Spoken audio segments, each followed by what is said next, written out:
Hello and welcome. I'm David, your home repair coach. Today we are going to continue talking about fixing wobbly dining room chairs here with a new set of chairs. We will not be doing as much of the introduction and the preamble here. If you want to see that, check out some of the intro series there if you want to know a little more of the theory of why these get loose, what tools I'm using, the glue types. This we're going to kind of more just jump right into. As you can see, this is a little different type of chair than we've done before. Give you some experience dealing with some different types of chairs because there's a lot of them out there. You can see very obviously loose. This type here, unlike the last ones, the bottom is, there are holes in here. This base is stuck into the bottom. The top is a completely different section. And someone here has tried fixing this at some point. It looks like there were screws run into these at an angle. Fortunately, none of these have snapped. None of the legs have actually snapped off. One of the other ones in this set, at least one of the other ones did at one point, and I will be showing you that soon. This screw actually doesn't even, it's kind of slipping a little, right them in there. So let's see what we got here. So the nicest thing is if you can kind of just wiggle stuff around and get it loose without actually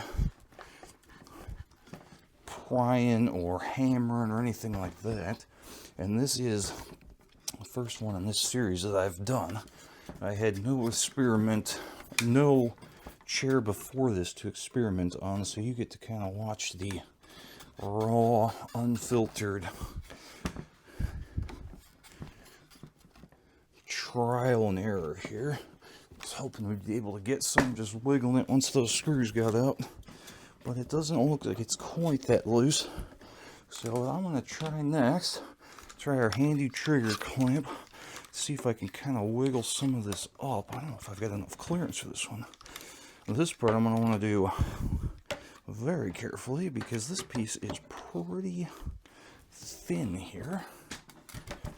These crossbars, you can see, are very, very thin. Doesn't seem like it'd be too hard to crack that. We might not even have enough clearance for that. That's unfortunate. How about down here? There we go.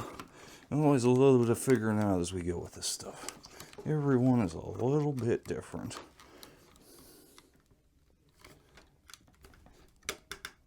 Well, it's not moving as much as I was hoping. I suppose having this at an angle probably isn't helping either. These legs coming off at an angle. Try setting that in there at a little bit of an angle and see what that does. Okay, that one popped out nice and clean there. So let's go back up here and try that same thing again. Let's try prying it at a little bit of... Actually, there's very little angle on these front ones.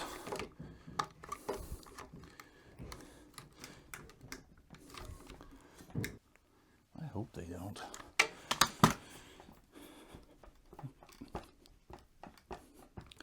Well, the other thing I can do is maybe I can do them...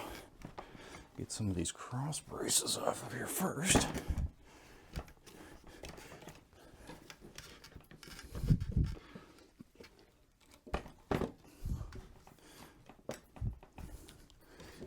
Do this the right direction so you can see what I'm doing here.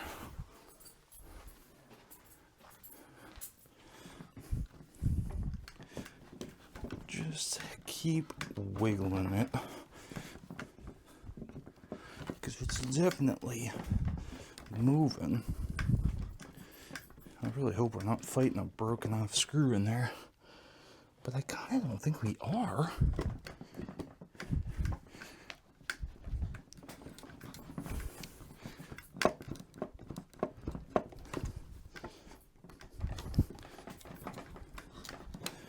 I don't want to force it too much, but sometimes you do gotta gradually crank up the pressure to get them to do what you want to do.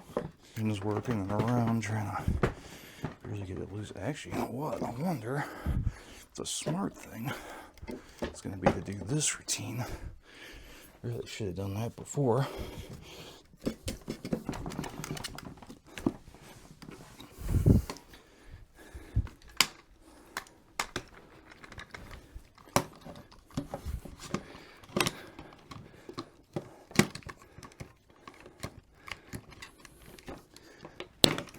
Hey, there we go.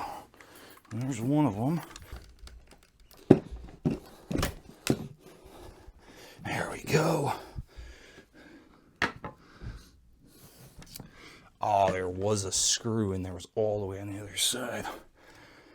The thing is, I don't even know how else I would have even gotten that out. You can see there, maybe you can see there, hopefully the camera's working. We got screws all the way in the far side. They went in here, they're over there. Ended up just splitting the wood around it, which is not great, but that's about all there is to do there. It looks like they mostly stayed intact pretty well. Of course, I've totally forgot to label these.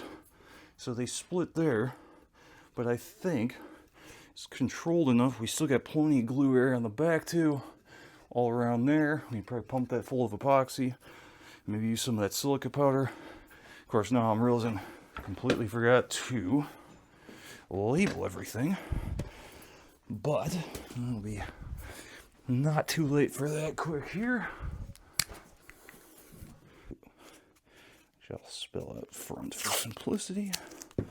And these, in theory, these should wiggle apart a lot easier now. But there were some nails in these ones too. That one, well, maybe it's just the one that has the nail in it. Well, there is a nail in this one too. Completely buried in there though. I'm not going to make this easy to get apart, but I think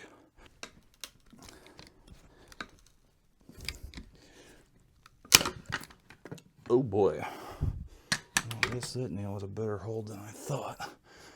That split apart pretty good. I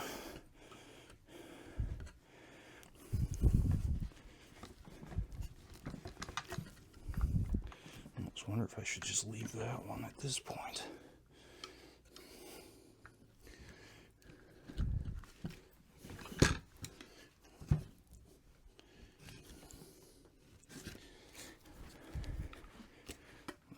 Is pretty solid. Not all the way solid though.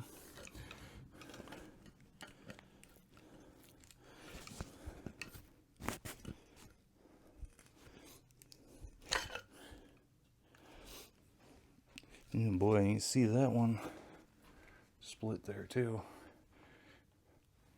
And that looks like that was an old one before we did anything. This wasn't holding much because that's already crumbled away in there.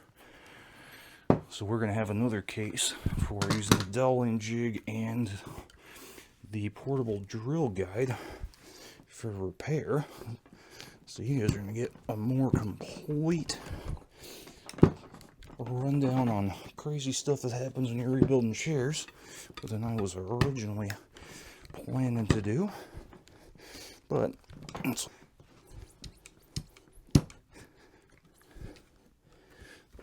man, that's in there good.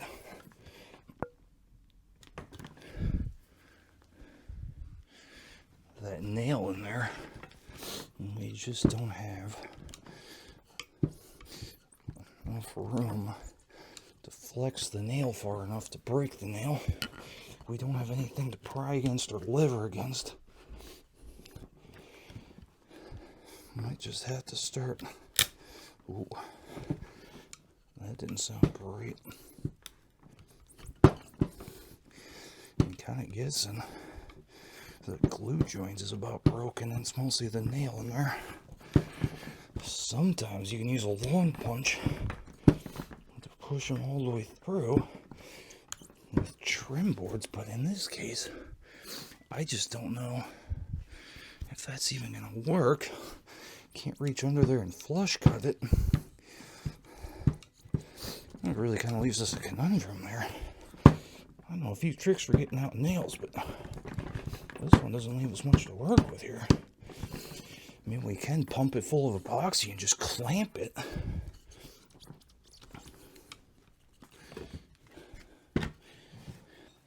So you know what? I'm going to show you another old trick I got.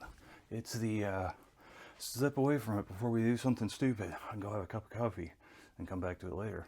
And besides, I've already ran this video 26 minutes. That's a little bit. So, we'll see you in the next section. Like and subscribe still, even though we're between projects. I'm David, your home repair coach. We will talk to you shortly.